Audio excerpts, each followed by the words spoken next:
A paz do Senhor Jesus, alunas e alunos da EBD.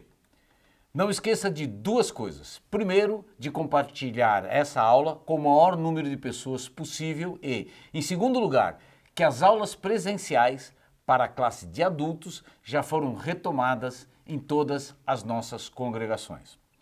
Hoje estudaremos a lição 9, que tem o título de Jó e a inescrutável sabedoria de Deus. O texto áureo da lição está no livro de Jó, no capítulo 28, versículo 28. Aliás, a lição de hoje vai estudar o capítulo 28. Diz assim: Mas disse ao homem, eis que o temor do Senhor é a sabedoria, e apartar-se do mal é a inteligência. A verdade prática diz assim: a verdadeira sabedoria está associada ao temor do Senhor e não ao mero acúmulo de conhecimento. O texto bíblico é um texto bem longo. É o capítulo 28 inteiro do livro de Jó. E eu vou recomendar que você faça essa leitura detalhadamente, porque a gente vai destrinchando ele no transcorrer da lição e é, portanto, importante que você leia esse capítulo, inclusive em outras versões da Bíblia, para que você possa entender exatamente do que nós estamos falando. Como a gente vai ganhar tempo com esta aula, eu vou pedir para você ler o capítulo 28 na íntegra. Dando continuidade ao estudo do livro de Jó, nós queremos destacar que esse livro pertence ao gênero literário sapiencial, que vem de sabedoria. E o seu capítulo 28 é todo dedicado a uma exposição sobre a verdadeira sabedoria. E é a partir dele que vamos desenvolver a aula de hoje. Como eu disse na primeira aula, alguns autores supõem que esse capítulo não pertence aos discursos originais de Jó e ainda outros acham que ele se encontra fora de lugar. Todavia, essas teorias não parecem razoáveis dentro do contexto de Jó. O natural e razoável é entender que Jó recebeu de Deus iluminação para fazer uma exposição tão bela e profunda sobre a sabedoria e sob diferentes aspectos. Já que vamos falar do assunto, é bom entender o significado da sabedoria. Hokmah, no Antigo Testamento, o substantivo hebraico Hokmah, sabedoria, e suas formas relacionadas, o ativo Hakam, sábio, o verbo Hakam, ser sábio, e o substantivo abstrato plural Hokmot, sabedoria, são muito usados no Antigo Testamento, sendo especialmente proeminentes em Jó, Provérbios e Eclesiastes. De acordo com Whybray, a raiz hebraica HKRN ocorre nesses três livros sapienciais 189 vezes das 346 ocorrências no Antigo Testamento, incluindo as 22 ocorrências dos termos aramaicos Hokftah e Hakim. Essa frequência, mais da metade, precisamente 54,6%, explica por que esses livros são chamados de literatura sapiencial. Nos livros não sapienciais, a sabedoria refere-se à aptidão em relação ao funcionamento das artes, ao aconselhamento ou à deliberação astuta, à administração de pessoas ou tarefas, ou mesmo à sagacidade intelectual. Os alfaiates que confeccionaram roupas para o sacerdote Arão, está lá em Êxodo 28, versículo 3, e os trabalhadores que construíram o tabernáculo, inclusive os trabalhadores em metais, os escultores de pedras e os gravadores em madeiras, os xilógrafos, os bordadores, os tecelões e os designers, Êxodos 35, 30 e 36, versículos 2, e as mulheres que fiaram tecidos e linho, Êxodo 35, 25 e 26, tinham sabedoria para as suas respectivas tarefas. Sábios de coração, em Êxodo 28:3, e sábias de coração, em Êxodo 35:35, são traduções literais do termo hebraico Hokmat Leb, ou peritos, peritas de coração. Sábio de coração, em Êxodo 36:1 e 2, é tradução do termo hebraico semelhante, Hakan Leb. Hirão de Tiro, contratado por Salomão para trabalhar na construção do templo, era artesão perito, possuindo Hokmah, em artigos de bronze, 1 Reis 7, 13 e 14. Os artesãos e artífices para a construção do templo eram igualmente qualificados. 1 Crônicas 22:15, 2 Crônicas 2:7, 13 e 14. Os trabalhadores que faziam ídolos, Isaías 40:20 e Jeremias 10:9, também eram sábios por causa da sua habilidade especializada. Os marinheiros da Fenícia, eram sábios, veja Ezequiel 27:8. Hokmah se referia não só à habilidade ou perícia, mas também à habilidade de aconselhar e ou administrar.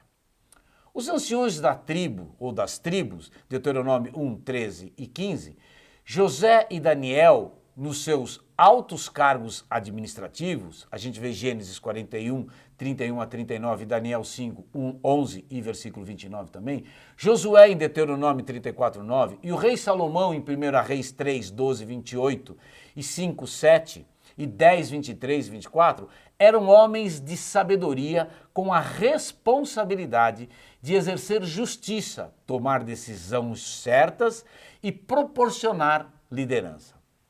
O rei de Tiro também possuía sabedoria, como a gente vê em Ezequiel 28, 4 e 5 e 17.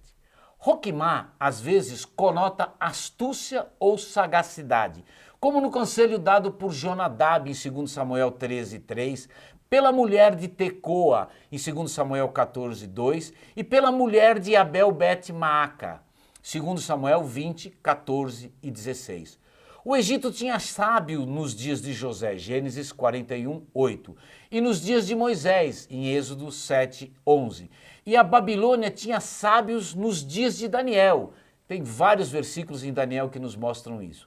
Esses homens da corte do rei estavam associados com feiticeiros e adivinhadores, homens que aprenderam a habilidade de interpretar sonhos e usar poderes do oculto.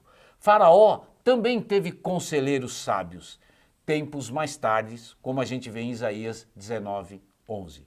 Hokmah também é usado acerca da agudeza intelectual, como, por exemplo, Salomão compor provérbios e cânticos e ainda ensinar botânica e zoologia, como a gente vê em 1 Reis, no capítulo 4, versículo 29 até o 34. Faraó reconheceu a inteligência de José em Gênesis 41, 33 e 39.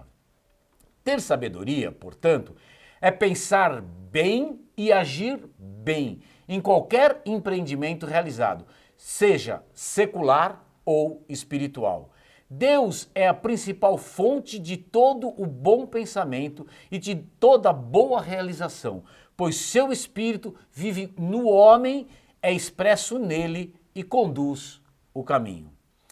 A sabedoria é um atributo de Deus, ao Rei eterno, imortal, invisível, ao único Deus, descrito por Paulo em 1 Timóteo 1,17, e o único Deus, nosso Salvador, mencionado por Judas no versículo 25 de sua carta, confirmam isso. Na aula de hoje, ancorados no livro de Jó, mais precisamente no capítulo 28, vamos responder a várias perguntas. Quem é sábio segundo as Escrituras? É o que fala diversos idiomas? O que lê mais de 60 livros por ano? O que conhece muito de filosofia? O que conhece muito de teologia? O que tem profundo conhecimento da literatura mundial e nacional? O que domina toda a ciência e está na ponta das questões tecnológicas? Quem é o sábio segundo as Escrituras? Aqui não há nenhuma reprovação às atividades mencionadas. Pelo contrário, como seria bom que cada vez mais cristãos estivessem ou tivessem uma compreensão profunda, segundo a cosmovisão cristã, acerca de todos esses temas. Mas o que queremos mostrar é que a verdadeira sabedoria, da qual fala a palavra de Deus, incluindo o livro de Jó que estamos estudando, tem como fundamento, abre aspas, o temor do Senhor, tema fundamental que abordaremos mais adiante. Como já destacamos, a fonte da verdadeira sabedoria está em Deus. A exposição de Jó sobre a sabedoria deve ser entendida a partir do seu contexto imediato. Nas aulas anteriores, baseada nos capítulos que vêm antes do capítulo 28, vimos que Jó travou um longo debate com os seus três amigos, Elifaz, Bildade e Zofar. Esse ciclo de debates terminou. O discurso proferido sobre a sabedoria introduz uma pausa no texto, prenunciando o que viria a seguir. Outra série de discursos que serão proferidos por Eliú. Devemos lembrar que os amigos de Jó fizeram uma defesa apaixonada sobre a sabedoria, ao mesmo tempo em que acusavam Jó de não a possuir. Novamente, Jó porá a sabedoria no centro da discussão. E por que ele faz isso? Porque os seus amigos alegaram que eram sábios e que com eles estava o entendimento. Todavia, foram incapazes de dar respostas sábias e satisfatórias às questões que foram levantadas por Jó, que chegou à conclusão que, sem nenhuma dúvida, havia uma sabedoria, mas, com toda certeza, ela não se encontrava com os seus amigos. O que se vê no capítulo 28 é o argumento do patriarca apresentando a sabedoria sobre três dimensões: uma dimensão natural, uma dimensão comercial e uma espiritual, e demonstrando por que o homem não a havia encontrado. Champlin denomina o capítulo 28 de Hino à Sabedoria e o divide em três partes. Primeira, nos versículos 1 até o versículo 13. O homem escava fundo, mas não encontra a sabedoria. 2, versículos 14 a 22. A sabedoria não se acha nas profundezas do mar. Penso que aqui seria o caso de acrescentar que não pode ser transmitida por outro homem e nem ter riqueza que a possa comprar. E por fim, 3, versículos 23 a 28. Só Deus sabe o caminho da sabedoria. A sabedoria, na esfera natural, é demonstrada por Jó quando ele usa a metáfora das minas para ilustrar a busca de sabedoria pelos homens, como vemos nos versículos 1 a 13.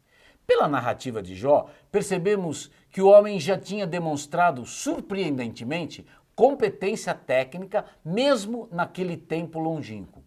Metais eram minerados e fundidos, túneis encravados através da rocha e os mananciais dos rios e fontes explorados. Os mistérios do universo material caíram um por um diante do gênio investigador da humanidade. Atualmente, uma explosão de avanços da tecnologia faz-nos imaginar se há alguma coisa nesse universo que a humanidade não possa dominar. A General Electric, empresa centenária de tecnologia, criada por Thomas Edison, inventor da lâmpada incandescente, tem como slogan ou propósito maior a seguinte afirmativa: se dá para imaginar, dá para fazer. O problema é que os avanços tecnológicos não se equiparam com os avanços da sabedoria. Aqui, definida como a capacidade de penetrar nos mistérios morais do universo. No domínio da moral, o homem está completamente perdido e totalmente inadequado. Deus é a fonte da sabedoria do universo moral, mesmo sendo ele o criador dos elementos materiais. O que não podemos entender, Deus conhece completamente. Por outro lado, muitas pessoas são rápidas em fazer pronunciamentos morais. Marcha do orgulho homossexual, aborto como um mero assunto da liberdade pessoal das mulheres, educadores sexuais distribuindo preservativos para adolescentes sem nunca mencionar a abstinência como uma possibilidade. E, por esses dias, o Papa Francisco defendeu a união entre pessoas do mesmo sexo. Todos proclamam em voz alta que a sua posição é moral, enquanto ignoram o entendimento de Deus da maneira como expresso nas Escrituras. A única esperança é abandonar as noções humanas de moralidade e se sujeitar a Deus. Se, por um lado, o homem, com a sua capacidade tecnológica cada vez mais crescente, não conseguiu nem consegue encontrar a sabedoria, muito menos na esfera comercial e cultural a podem comprar ou transmitir. A sabedoria a qual se refere Jó demonstra ser bem diferente daquela conhecida pelos seus amigos, que diziam que a sabedoria era um bem herdado que passava de pai para filho. Era, portanto, um bem que poderia ser encontrado. Por outro lado, Jó mostra que a sabedoria da qual ele está falando é de natureza diferente, não podendo ser herdada ou passada de pai para filho. Não é, portanto, um bem simplesmente cultural. Mas onde se achará a sabedoria? E onde está o lugar da inteligência? Diz Jó no versículo 12. Por outras palavras, haveria meios ou caminhos para ela ser adquirida? Abre aspas, o homem não lhe conhece o caminho, nem se acha ela na terra dos viventes, diz o versículo 13. Ela não pode ser encontrada na terra dos viventes, não está no mar e nem tampouco no abismo. Da perspectiva natural, não há uma rota para encontrá-la. Muito menos da perspectiva comercial. Não há nada que possa comprá-la. Nem se pode comprar por ouro fino de Ofir, nem pelo precioso ônix, nem pela safira, diz o versículo 16. Se assim é, onde, pois, estaria a sabedoria? Por fim, nos versículos 20 a 28, Jó revela a sabedoria na esfera espiritual. A pergunta do versículo 12, de onde vem, pois, a sabedoria, é repetida no versículo 20. Jó está caminhando para a conclusão do seu argumento. Como ele mostrou no primeiro ciclo do seu argumento, 28, 1 a 11, não é possível obter a sabedoria simplesmente pelo esforço humano, mesmo que os homens sejam diligentes e aguerridos nesse projeto. Ela também não tem preço, não é um bem comercial e por isso não pode ser comprada. Não tem preço, mas possui valor.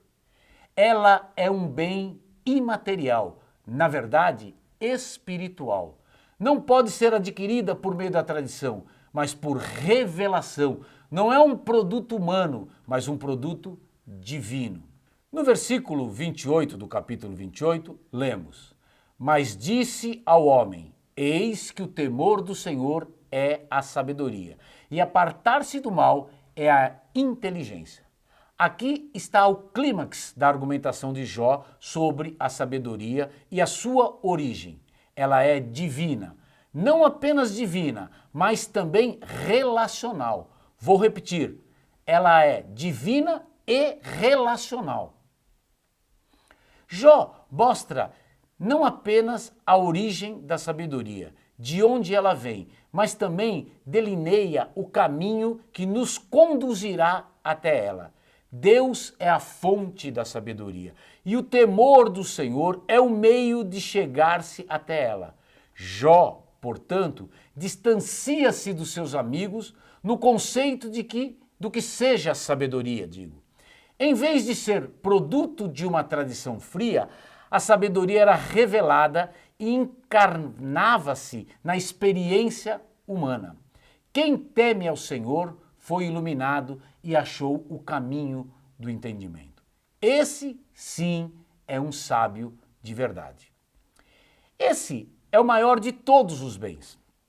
A sabedoria suprema consiste em adorar a Deus, não em cair na inútil ideia de emitir opiniões. A sabedoria, na verdade, é um presente de Deus ao homem. Em 1 Coríntios, no capítulo 2, versículos 6 até o versículo 10, nós podemos ler, abre aspas, entretanto, expomos sabedoria entre os experimentados, não, porém, a sabedoria deste século, nem a dos poderosos desta época, que se reduzem a nada, mas falamos a sabedoria de Deus em mistério, outrora oculta, a qual Deus pré-ordenou desde a eternidade para a nossa glória. Sabedoria essa que nenhum dos poderosos deste século conheceu. Porque, se a tivessem conhecido, jamais teriam crucificado o Senhor da glória. Mas, como está escrito, nem olhos viram, nem ouvidos ouviram, nem jamais penetrou em coração humano o que Deus tem preparado para aqueles que o amam. Fecha aspas.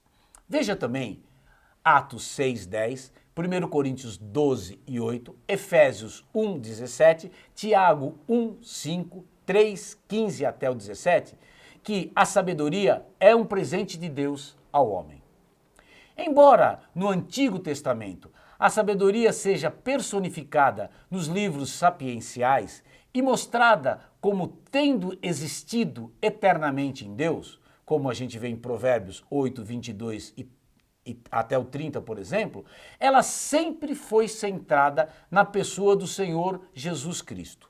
Em 1 Coríntios 1,30, nós podemos ler o seguinte, mas vós sois dele, em Cristo Jesus, o qual se nos tornou da parte de Deus sabedoria e justiça e santificação e redenção.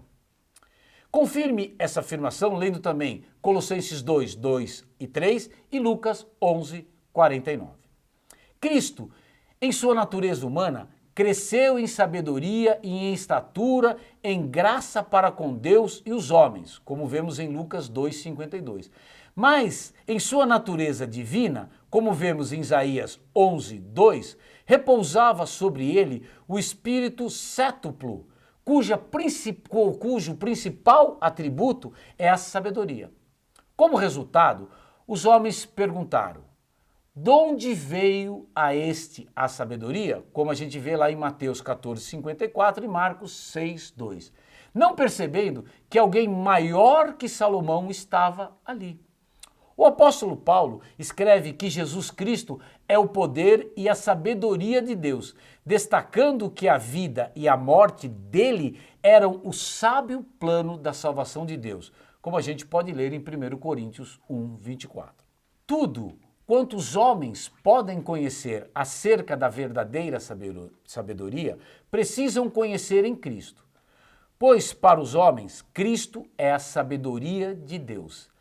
A sabedoria de Deus é demonstrada no seu plano relativo à redenção da humanidade. Plano esse que concretiza algo que a sabedoria humana, sobre hipótese nenhuma, poderia concretizar. E a palavra ou a mensagem da cruz é o tema central dessa sabedoria. Veja 1 Coríntios 1, 18. Jó termina seu discurso dizendo, eis que o temor do Senhor é a sabedoria. Versículo 28, parte B. Em Provérbios 1,7, temos um texto bem conhecido, que diz o seguinte, o temor do Senhor é o princípio da sabedoria, e todos os que a põem em prática possuem uma boa inteligência. A partir daqui, quero abordar o temor do Senhor, por ser ele a porta de acesso do homem à sabedoria divina, ou seja, é por onde devemos iniciar nossa jornada da sabedoria espiritual. Para introduzir esse tema, julgo pertinente entender o que efetivamente significa temor e distingui-lo de medo, que é um dos seus sinônimos. Segundo o dicionário informal, o medo é uma sensação que proporciona um estado de alerta demonstrado pelo receio de fazer alguma coisa, geralmente por se sentir ameaçado, tanto fisicamente como psicologicamente. pavor é a ênfase do medo. Já temor, segundo o mesmo dicionário, seria medo, susto, mas também significa reverência, respeito.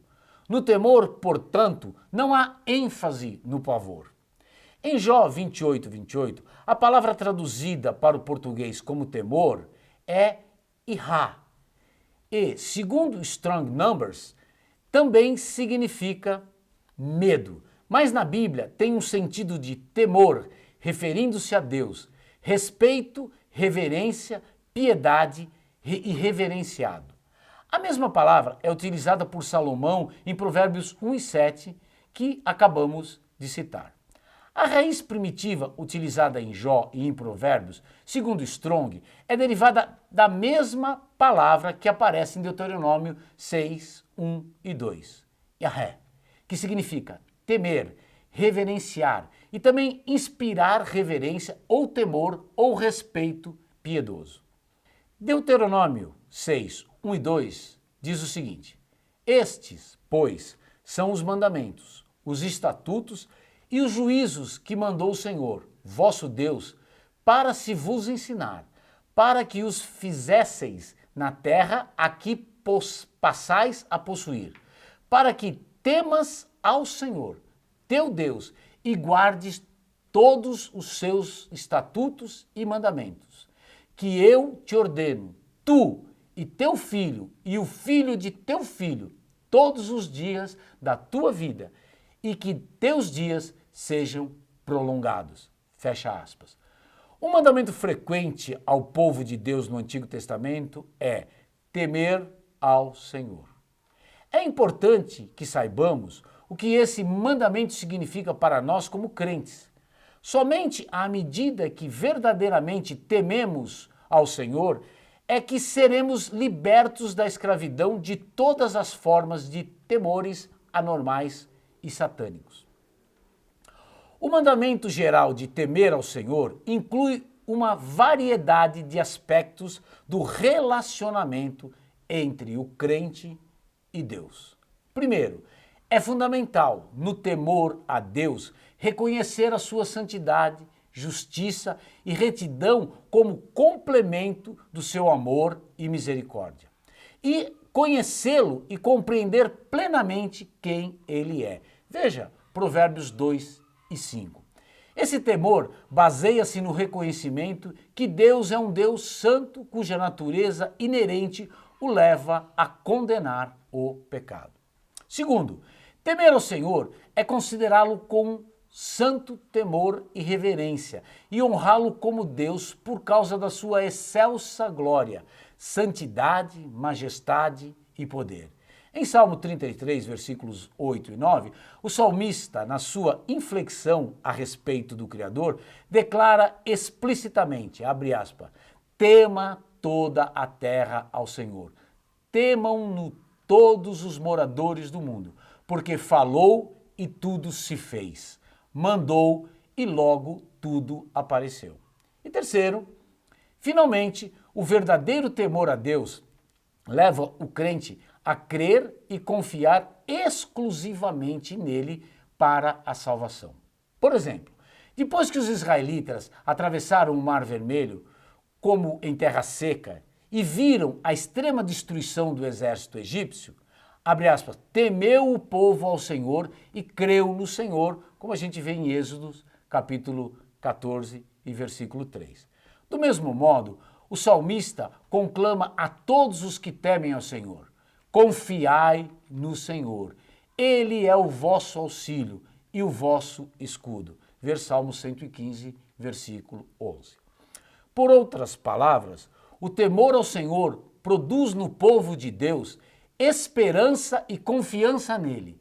Não é de admirar, portanto, que tais pessoas se salvem, veja Salmo 85, versículo 9, e desfrutem do amor perdoador de Deus e da sua misericórdia, veja Lucas 1,50, Salmo 103, 11 e 130, versículo 4.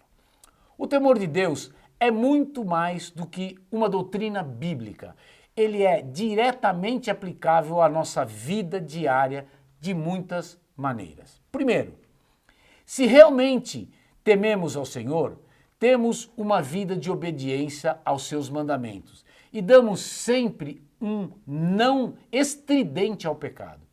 Uma das razões por que Deus inspirou o temor dos israelitas no Monte Sinai foi para que aprendessem a desviar-se do pecado e a obedecer a sua lei. Veja Êxodo 20:20.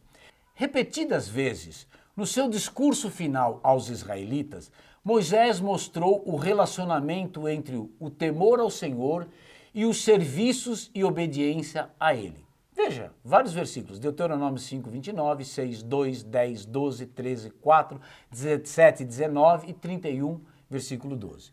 No Salmo 112, versículo 11, vemos que o salmista ressalta que, abre aspas, temer ao Senhor equivale a deleitar-se nos seus mandamentos. Ver também Eclesiastes 12 e 13. 2. Considerando o que acabamos de dizer, o crente deve ensinar seus filhos a temer ao Senhor, levando-os a abominar o pecado e agradar os seus santos mandamentos. Veja Deuteronômio 4:10, 6, 1 e 2 e 2, 6 a 9. A Bíblia declara frequentemente que o temor do Senhor é o princípio da sabedoria.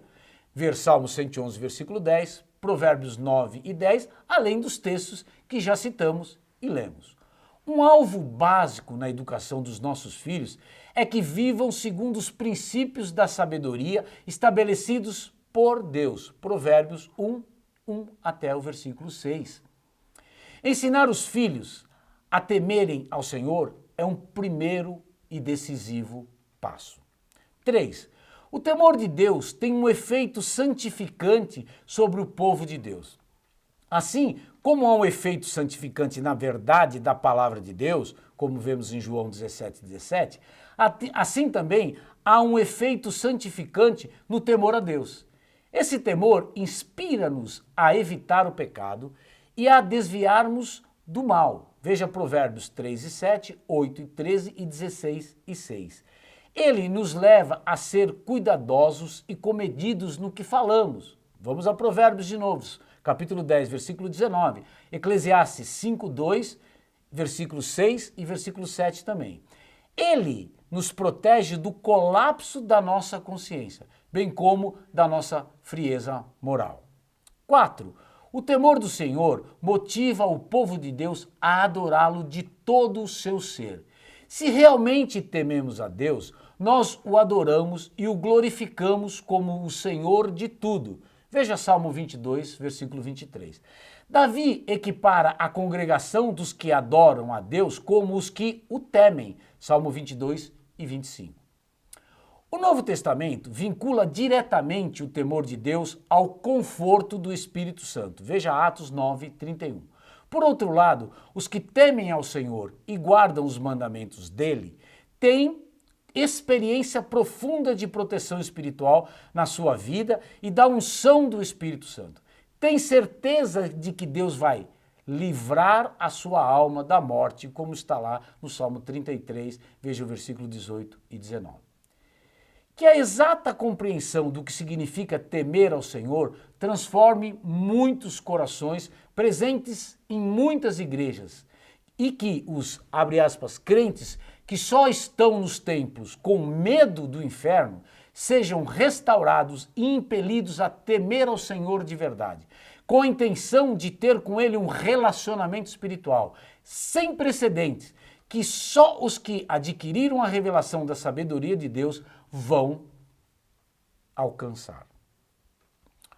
Concluindo essa aula, é importante lembrar o que Jó buscou mostrar aos seus amigos com o seu discurso. Que, mesmo com o empenho na busca da sabedoria, os resultados não são satisfatórios. A sabedoria não é alcançada. A sabedoria é um bem valioso e caro. Ela não tem preço, mas tem, sobretudo, valor. Ela não pode ser comprada ou comercializada, nem mesmo se é vendida. Ela é uma verdade revelada. Somente Deus é a fonte legítima da sabedoria. Ele se materializa no temor do Senhor. Quem teme ao Senhor é um sábio. E aqui repito o que disse um pouco antes. Tudo quanto os homens podem conhecer acerca da verdadeira sabedoria, precisam conhecer em Cristo, pois, para os homens, Cristo é a sabedoria de Deus. A sabedoria de Deus é demonstrada no seu plano relativo à redenção da humanidade. Plano esse que concretiza algo que a sabedoria humana, em hipótese alguma, pode concretizar. E a palavra ou a mensagem da cruz é o tema central dessa sabedoria. Terminamos aqui. Na próxima aula, estudaremos a última defesa de Jó, presente a partir do capítulo 29 do livro em estudo. Que o nosso bom Deus lhe abençoe em Cristo Jesus.